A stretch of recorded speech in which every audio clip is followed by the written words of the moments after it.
The largest acquisition of a Massachusetts company last year was Oracle's purchase of Endeca, a company I started in 1999 with my co-founder, Steve Papa. And since then, a lot of people have asked if I have any lessons to pass on about startups. And the natural way to do that is to ask how it started and how it ended. But the curious thing is, the most important part in the growth of a startup is the part no one ever asks about, and that's the middle. So let me tell you how that goes. Like all good startups, it began with a cocktail napkin sketch. And since this is a TED audience, I think everyone in the room has one, and that's a good thing. Mine looked like this. It's a model. I had clay balls, coffee stirrers, and string, and I hung it from the ceiling of Steve's dorm room. And that's the data model for what eventually became faceted search. And today it's part of the plumbing of the web. Apple was a customer, Walmart, the CIA, 500 million people use it each month. And when Oracle came, it was already a success, and they did the acquisition in just 8 weeks. So that's the start, and that's the end. And you already know how to have a cocktail napkin sketch. And if you do well, the end writes itself. So let me tell you how the middle goes. In our case, the middle was 12 years.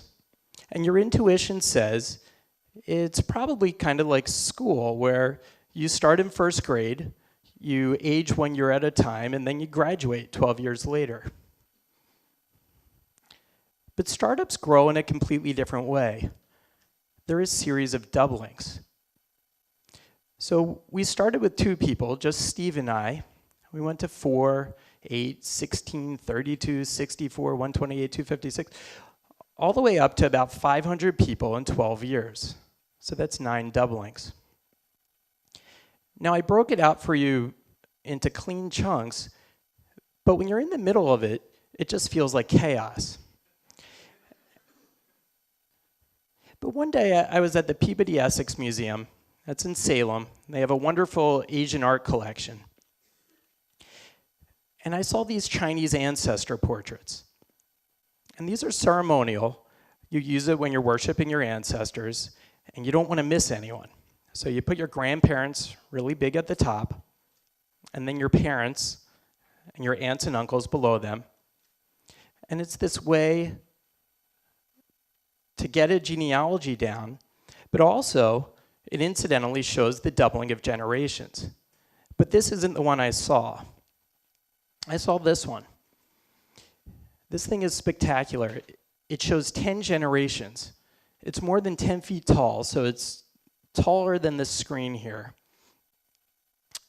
And they had to try to fit everyone in, so they broke the patriarchs and the matriarchs out into separate paintings. And you could see as they go down, they couldn't fit any more bodies. So on the bottom, they just wrote the names in little tiny ink. When you look at it, you get this great sense of successive doublings and the acceleration over time. But it's not just people. Pick nearly any metric in a startup. It could be customers, revenue, lines of code, charted over time, and you get this graph of geometric growth.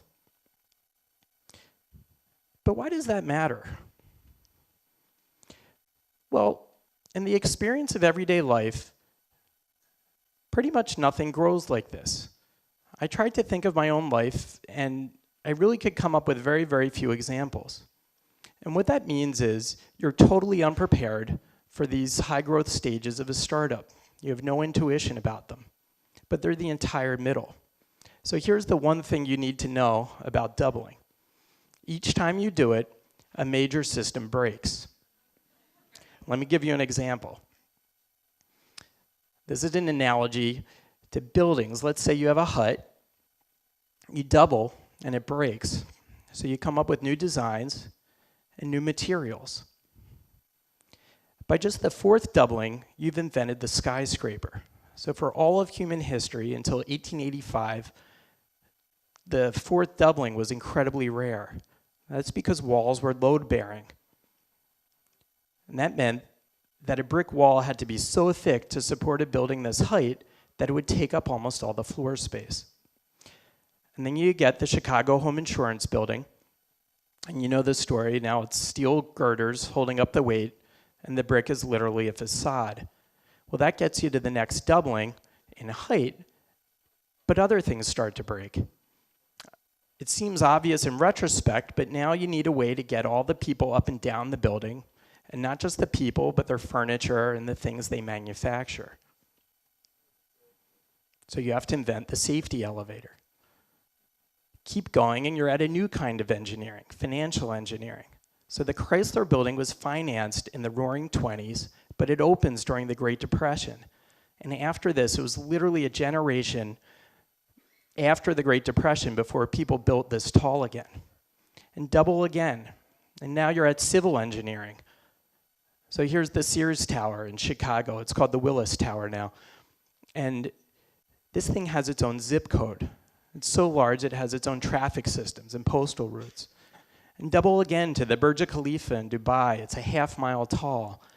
And things you had fixed earlier start to break again. You can't use conventional elevators here. They would take up all your floor space.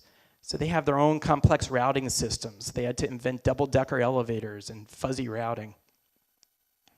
So each time you double, something breaks, and that means to go upwards, you can't just build up in a straight line.